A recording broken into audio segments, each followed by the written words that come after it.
السلام علیکم ورحمۃ اللہ وبرکاتہ۔ سیرت النبی کا سلسلے کو آگے بڑھاتے ہوئے جو پچھلا ہمارا ویڈیو تھا وہ حضور صلی اللہ علیہ وسلم کے نرالی شان کے مالک کے ٹاپک پہ تھا، اور جو ابھی کا ٹاپک ہے وہ ہے شام کا سفر۔ تو ویڈیو کو آگے بڑھاتے ہیں۔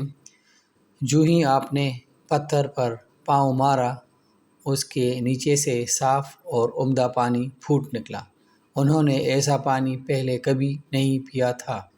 خوب سیر ہو کر پیا۔ پھر انہوں نے پوچھا، بھتیجے کیا آپ سیر ہو چکے؟ نبی کریم صلی اللہ علیہ وآلہ وسلم نے فرمایا، ہاں۔ آپ نے اسی جگہ پر اپنی ایڑی پھر ماری اور وہ جگہ دوبارہ ایسی خشک ہو گئی جیسے پہلے تھی۔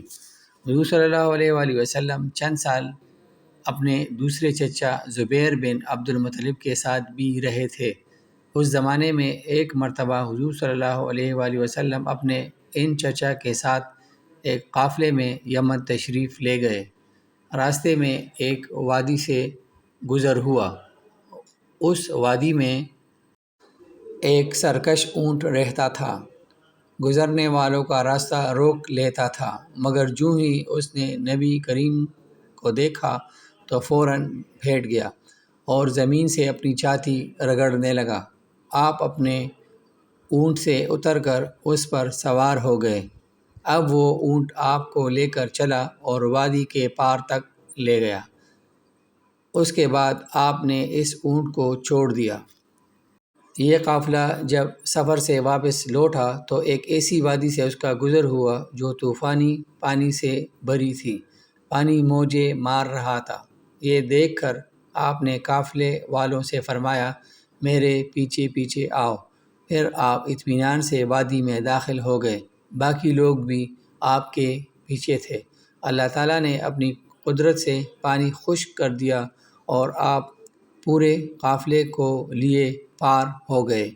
قافلہ مکہ پہنچا تو لوگوں نے یہ حیرت ناک واقعات بیان کیے۔ لوگ سن کر بول اٹھے، اس لڑکے کی تو شان نرالی ہے۔ ابن ہشام لکھتے ہیں، بنو لہب کا ایک شخص بہت بڑا قیافہ شناس تھا، یعنی لوگوں کی شکل و صورت دیکھ کر ان کے حالات اور مستقبل کے بارے میں اندازہ لگایا کرتا تھا۔ مکہ آتا تو لوگ اپنے بچوں کو اس کے پاس لاتے اور وہ انہیں دیکھ دیکھ کر ان کے بارے میں بتاتا۔ ایک بار یہ آیا تو ابو طالب آپ کو بھی اس کے پاس لے گئے، اور اس وقت آپ ابھی نوعمر لڑکے ہی تھے۔ قیافہ شناس نے آپ کو ایک نظر دیکھا۔ فارغ ہونے کے بعد اس نے کہا، اس لڑکے کو میرے پاس لاؤ۔ ابو طالب نے یہ بات محسوس کر لی تھی کہ قیافہ شناس نے ان کے بھتیجے کو عجیب نظروں سے دیکھا ہے، لہٰذا وہ آپ کو لے کر وہاں سے جب قیافہ شناس کو معلوم ہوا کہ آپ وہاں موجود نہیں ہیں تو وہ چیخنے لگا، تمہارا برا ہو، اس لڑکے کو میرے پاس لاؤ جسے میں نے ابھی دیکھا ہے۔ اللہ کی قسم وہ بڑی شان والا ہے۔ ابو طالب نے نکلتے ہوئے اس کے یہ الفاظ سن لیے تھے۔ ابو طالب نے تجارت کی غرض سے شام جانے کا ارادہ کیا۔ نبی کریم صلی اللہ علیہ وآلہ وسلم نے بھی ساتھ جانے کا شوق ظاہر فرمایا۔ بعض روایات میں آیا ہے کہ آپ نے جانے کے لیے خاص طور پر فرمائش کی۔ ابو طالب نے آپ کا شوق دیکھ کر کہا، اللہ کی قسم میں اسے ساتھ ضرور لے جاؤں گا، نہ یہ کبھی مجھ سے جدا ہو سکتا ہے، نہ میں اسے کبھی اپنے سے جدا کر سکتا ہوں۔ ایک روایت میں یوں آیا ہے، آپ نے ابو طالب کی اونٹنی کی لگام پکڑ لی اور فرمایا، چچا جان، آپ مجھے کس کے پاس چھوڑے جا رہے ہیں؟ میری نہ ماں ہے نہ باپ۔ اس وقت آپ کی عمر مبارک 9 سال تھی۔ آخر ابو طالب آپ کو ساتھ لے کر روانہ ہوئے۔ آپ کو اپنی اونٹی پر بٹھایا۔ راستے میں عیسائیوں کی ایک عبادت گاہ کے پاس ٹھہرے۔ خانقاہ کے راہب نے نبی کریم صلی اللہ علیہ وآلہ وسلم کو دیکھا تو چونک اٹھا۔ اس نے ابو طالب سے پوچھا، یہ لڑکا تمہارا کون ہے؟ انہوں نے جواب دیا یہ میرا بیٹا ہے۔ یہ سن کر راہب نے کہا یہ تمہارا بیٹا نہیں ہو سکتا۔ یہ سن کر ابو طالب بہت حیران ہوئے، بولے کیا مطلب یہ میرا بیٹا کیوں نہیں ہو سکتا بھلا؟ اس نے کہا یہ ممکن ہی نہیں کہ اس لڑکے کا باپ زندہ ہو، یہ نبی ہے۔ مطلب یہ تھا کہ ان میں جو نشانیاں ہیں وہ دنیا کے آخری نبی کی ہیں، اور ان کی ایک علامت یہ ہے کہ وہ یتیم ہوں گے۔ ان کے باپ کا انتقال اسی زمانے میں ہو جائے گا جب کہ وہ ابھی پیدا ہونے والے ہوں گے۔ اس لڑکے میں آنے والے نبی کی تمام علامات موجود ہیں۔ ان کی ایک نشانی یہ ہے کہ بچپن میں ان کی والدہ کا بھی انتقال ہو جائے گا۔ اب ابو طالب نے اس راہب سے پوچھا نبی کیا ہوتا ہے؟ راہب نے کہا نبی وہ ہوتا ہے جس کے پاس آسمان سے خبریں آتی ہیں اور پھر وہ زمین والوں کو ان کی اطلاع دیتا ہے۔ تم یہودیوں سے اس لڑکے کی حفاظت کرنا۔ اس کے بعد ابو طالب وہاں سے آگے روانہ ہوئے۔ راستے میں ایک اور راہب کے پاس ٹھہرے، یہ بھی ایک خانقاہ کا عابد تھا۔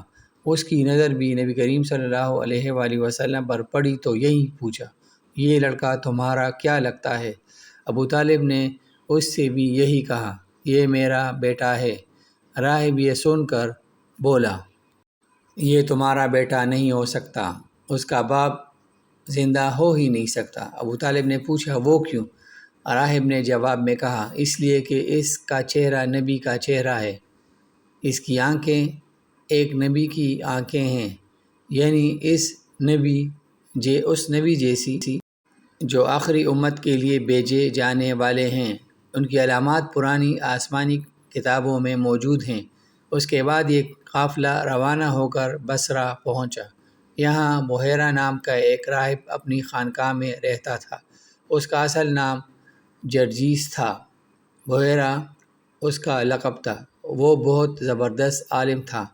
حضرت عیسیٰ علیہ السلام کے زمانے سے اس خانقاہ کا راہب نسل در نسل یہ عالم فاضل خاندان ہی چلا آ رہا تھا۔ اس طرح اس زمانے میں ان کا سب سے بڑا عالم بحیرہ ہی تھا۔ قریش کے لوگ اکثر بحیرہ کے پاس سے گزرا کرتے تھے، مگر اس نے کبھی ان سے کوئی بات نہیں کی تھی۔ مگر اس بار اس نے قافلے میں آپ کو دیکھ لیا تو پورے قافلے کے لیے کھانا تیار کروایا۔ بحیرہ نے یہ منظر بھی دیکھا کہ نبی کریم صلی اللہ علیہ وآلہ وسلم پر ایک بادل سایہ کیے ہوئے تھی۔ جب یہ قافلہ ایک درخت کے نیچے آ کر ٹھہرا تو اس نے بادل کی طرف دیکھا، وہ اب اس درخت پر سایہ ڈال رہی تھی اور اس درخت کی شاخیں اس طرف جھک گئی تھیں جدھر نبی کریم صلی اللہ علیہ وآلہ وسلم موجود تھے۔ اس نے دیکھا بہت سی شاخوں نے آپ کے اوپر جمگھٹا سا کر لیا تھا۔ اصل میں یہ ہوا یہ تھا جب نبی کریم صلی اللہ علیہ وآلہ وسلم اس درخت کے پاس پہنچے تو قافلے کے لوگ پہلے ہی سایہ دار جگہ پر قبضہ کر چکے تھے۔ آپ کے لیے کوئی سایہ دار جگہ نہیں بچی تھی، چنانچہ آپ جب دھوپ میں بیٹھے تو شاخوں نے اپنا رخ تبدیل کر لیا اور آپ کے اوپر جمع ہو گئیں۔ اس طرح آپ مکمل طور پر سائے میں ہو گئے۔ بحیرہ نے یہ منظر صاف دیکھا تھا۔ آپ کی یہ نشانی دیکھ کر اس نے قافلے والوں کو پیغام بھجوایا، اے قریشیوں، میں نے آپ لوگوں کے لیے کھانا تیار کروایا ہے۔ میری خواہش ہے کہ آپ تمام لوگ کھانا کھانے آئیں، یعنی بچے، بوڑھے اور غلام سب آئیں۔ بحیرہ کا یہ پیغام سن کر قافلے میں ایک نے کہا، اے بحیرہ، آج تو آپ نیا کام کر رہے ہیں، اس راستے سے گزرتے ہیں، آپ نے کبھی دعوت کا انتظام نہیں کیا، پھر آج کیا بات ہے؟ بحیرہ نے انہیں صرف اتنا جواب دیا، تم نے ٹھیک کہا، لیکن بس آپ لوگ مہمان ہیں اور مہمان کا اکرام کرنا بہت اچھی بات ہے۔ اس طرح تمام لوگ بحیرہ کے پاس پہنچ گئے، لیکن اللہ کے رسول صلی اللہ علیہ وآلہ وسلم ان کے ساتھ نہیں تھے۔ انہیں پڑاؤ ہی میں چھوڑ دیا گیا تھا۔ یہ ویڈیو حضور صلی اللہ علیہ وآلہ وسلم کی شام کے سفر کے متعلق تھی، جس میں آپ کی نرالی شان کے متعلق بیان کیا گیا۔ اس طرح کی مزید ویڈیوز کو دیکھنے کے لیے ہمارے چینل اصغر عربی والا کو سبسکرائب کیجیے گا تاکہ آپ کو نئی ویڈیو بننے کے بعد نوٹیفیکیشن ملتی رہے۔ والسلام۔